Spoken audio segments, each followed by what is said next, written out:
लद्दाख की अवाम भी रियासत के दर्जे की वापसी और आर्टिकल 370 की वापसी चाहती है। और जो मौजूदा हालात तनावपूर्ण बने हुए हैं लद्दाख में, लेह में, करगिल में, और कर्फ्यू चल रहा है, इंटरनेट बंद है, और तमाम वहाँ के नेता जितने भी हैं, तमाम political parties, religious leaders, youth organisations, उनका ये कहना है कि वह आर्टिकल 370 का जो इन्होंने हटाया है भारतीय जनता पार्टी ने 5 अगस्त 2019 को, और जो हमें यूनियन टेरिटरी बनाया है, अब उन्हें समझ आ गया है कि कितनी बड़ी बेइंसाफी और गलती भारतीय जनता पार्टी ने आर्टिकल 370 को करके और जम्मू कश्मीर की आइडेंटिटी, कल्चर, डेमोग्राफी, इतिहास के ऊपर हमला किया है।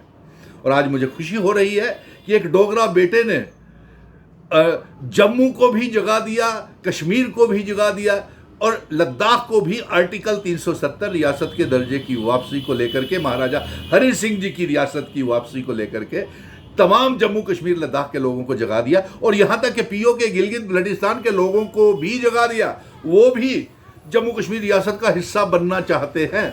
तो पत्रकार मित्र मुझसे ये बार बार पूछ रहे थे कि आज तो लद्दाख भी रियासत के दर्जे के साथ साथ जम्मू कश्मीर में शामिल होना और आर्टिकल 370 की वापसी की मांग कर रहे हैं। उनके तमाम नेता सोनम वांगचुक की गिरफ्तारी के बाद, उसके ऊपर नेशनल सेफ्टी एक्ट लगने के बाद, और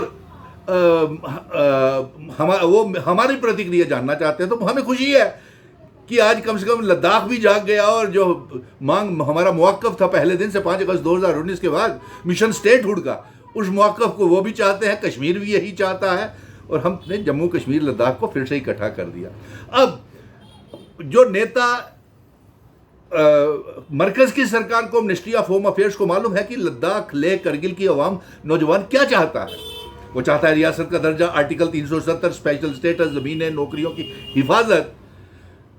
तो तमाम नेताओं को ये पहली मांग ये रखनी चाहिए मिलने के समय कि बिना शर्त अनकंडीशनली सोनम वांगचुक को रिहा किया जाए, जो एक इन्वायरलिस्ट, मेडलिस्ट और इन्वायरलिस्ट क्लाइमेट अवार्ड विनर है, और अच्छे अच्छे नेशनल, इंटरनेशनल के लेवल के ऊपर उसकी गिरफ्तारी और एनएसए की कड़ी कंडेमनेशन हो रही है। उस सोनम वांगचुक को पहले अनकंडीशनल रिहा किया जाए और जुडिशियल इंक्वायरी करवाई जाए कि ऐसी कौन सी बात थी जो 4 बेगुनाह मासूम बच्चों की शहादत हो गई और ना जाने कितने जख्मी हो गए। सो ये सारी की सारी बातें हैं। लेकिन पत्रकार मित्र मुझसे ये पूछ रहे थे कि आज लद्दाख भी मिशन स्टेटहुड के रिवीजन डॉक्यूमेंट के ऊपर चल रहा है, तो सही बात है। हम तो उनसे पहले ही कह रहे थे कि लद्दाख हमारा छोटा भाई है, जम्मू कश्मीर तीनों हम भाई हैं, इकट्ठे रहना चाहते हैं। तो आज इस बात की खुशी है। और पत्रकार मित्र बार बार मुझसे ये पूछ रहे थे, आज तो हमें इस बात की भी खुशी है कि पीओके में भी और गिलगित बल्टिस्तान में भी आज़ादी की जंग चल रही है, वो भी हमारे साथ जम्मू कश्मीर, लद्दाख का हिस्सा बनना चाहते हैं और भारत का हिस्सा बनना चाहते हैं। अब भारत की सरकार को चाहिए, देखते हैं होम मिनिस्टर साहब और प्राइम मिनिस्टर साहब जो बड़ी बड़ी बातें करते हैं, कितनी जल्दी पीओके और गिलगित बल्टिस्तान को आज़ाद करवाते हैं।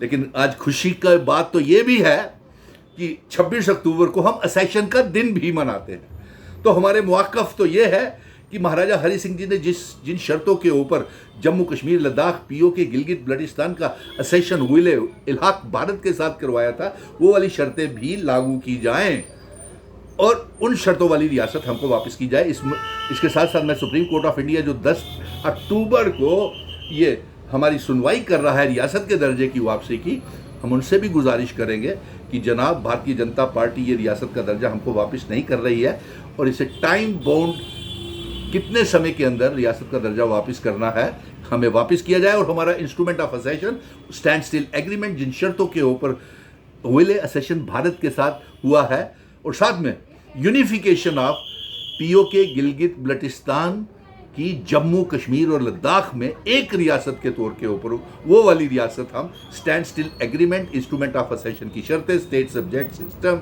आर्टिकल 370 के साथ वापस चाहते हैं। धन्यवाद, जय हिंद। हम लद्दाख के लोगों के साथ खड़े हैं उनकी जायज़ मांगों के बीच में। और आर्टिकल 370 और रियासत का दर्जा मरकज़ की सरकार को तो वापस देना पड़ेगा। जय हिंद, धन्यवाद।